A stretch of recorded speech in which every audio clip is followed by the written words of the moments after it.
Hi guys, my name's Craig. Welcome to Small Farmer Life. Well, I finished my chores today. I'm covered in, well, you know what. And I just thought I'd make this video in response to a question I got through Facebook Messenger asking me if people's objections will derail your planning application. Now, if you're thinking about starting a small farm, you're going to be putting in for planning permission for some sort of buildings, whether it be a barn, set of stables like the ones I'm sat in, maybe some polytunnels or other buildings around your small farm. And in the UK, people get the right to object to a planning application and also support a planning application. And if you get around about 5 to 8 good objections, then you'll go to committee. In the committee, you'll get 3 minutes to state your case on why the planning application should be passed. Either you or a planning consultant, which you shouldn't need because you should have read the National Planning Policy Framework, local planning policy guidelines, and you put in a good planning application with a planning statement, all your buildings are to the right scale and that sort of thing. And the people who are objecting normally put somebody forward to state the case on why the planning application should not be passed. But people do get worried when they see objections to planning applications they might be putting in. And I've got to say, there's really no reason why you should. Now, if you are thinking about starting a small farm, maybe looking at buying some agricultural land to start a small farm from scratch like me, maybe you want to start a small farm and business, or maybe you want to buy some land, start a small hold and eventually live on a small hold, and maybe you want to buy some woodland, start a forestry business and live in the woodland, or maybe you want to hide from the powers that be for 4 years and 1 day and claim the right of lawfulness. If you're thinking about doing anything like that, guys, think about hitting the subscribe button, go back, check out some of the videos I've already uploaded. You might find some useful information in those videos, and also hit the bell button for future videos.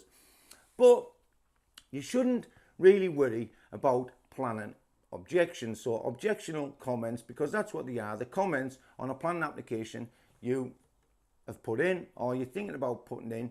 You might be thinking that locals will object to what you are thinking about doing. Now, in the UK, like I say, people have the right to object, even if they don't live around where the planning application is being put in for. And people who live local, if they feel really miffed that you're putting in a planning application and want to build a barn, and let's say they're looking out over that land, some people will think, well, they're objecting on the grounds that I'm going to take away their view. Not only that, they might have purchased this house because it had good views, and if you take away that view, then it'll devalue their house. So you'd think that'd be 2 good objections. Well, it's not.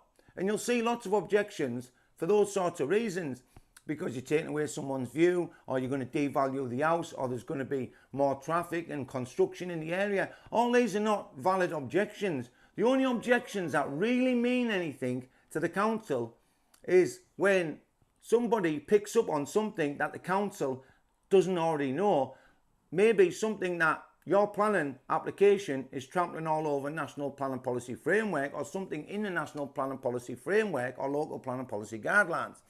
And if it is, that's a good objection. All these other objections that people just have gripes with are not good objections. And the same goes for support. People will get their friends to put in support for a planning application, but them support comments mean absolutely nothing. Just because they say, oh, you're going to be a great farmer and you're going to do really well with the business, it doesn't mean anything to the council. And to be truthful, the council don't even read the objections or the support unless the local community have a huge gripe with what's going on in the local area. Sometimes large wind turbines being put up, or battery substations and all that sort of thing. Then the full community gets together and they'll phone the newspapers and the TV, local TV stations, and they'll get them to cover it. That's when it really comes to the attention of the local planning authority, because the planners don't have time to read all these objections and support comments that they see. Because if you think about it, how many people are putting in for planning applications for building a garage or building an extension on a house, and supermarkets getting built, and industrial estates and all that sort of thing? If they read every single objection, that's all they'd be doing. And planning departments are underfunded as it is.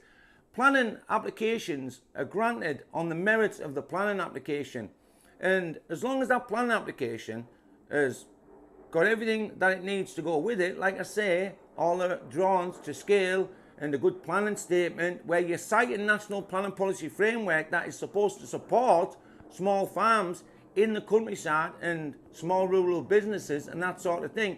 Even if you're putting in for a rural workers dwelling, in the national planning policy framework it says that local councils have to support rural workers dwellings where there isn't already a home available for rent, or you can afford to rent or purchase. And if you start a small farm, then you won't be able to afford to rent or purchase locally, especially if you're in the countryside, because it's expensive to rent in the countryside and also to buy in the countryside.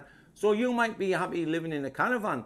And if that's the case, well, the council have to support those sorts of dwellings. Even if the neighbours hate the fact that you're going to be living in a caravan on site and you're building a barn and you're trying to start a small farming business, because they don't like to see anybody get on. They're called NIMBYs. They're living a good life in the countryside and they're thinking, not in my backyard. That's what NIMBY stands for. And like I say, they don't like it when us peasants buy up some land and then try to make the good life for ourselves.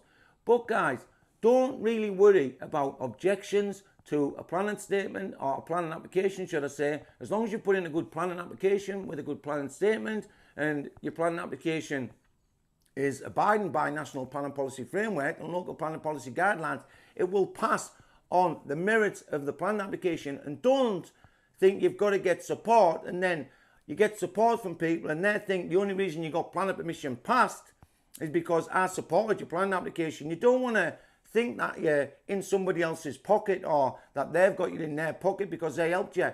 Trust me, getting people to support your planning application won't make your planning application succeed. Your planning application is going to succeed because you've done a good planning application, you're in the right area and all that sort of thing. You've got good access to your site. This is what the planners look for, good access.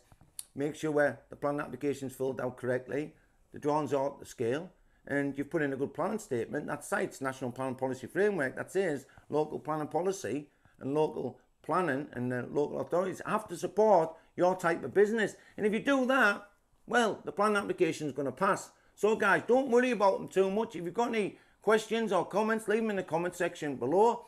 Thanks again to all my patrons. If you like the video, guys, hit the like button. If you want to subscribe, and you should subscribe, hit the subscribe button. If you want to be notified of more upcoming videos from farming and everything in between, planning and all that sort of thing, hit the bell button. Make sure, guys, you take care of yourself. Most of all, take care of the family. Till next time, guys, my name's Craig. You've been watching The Small Farmer Life.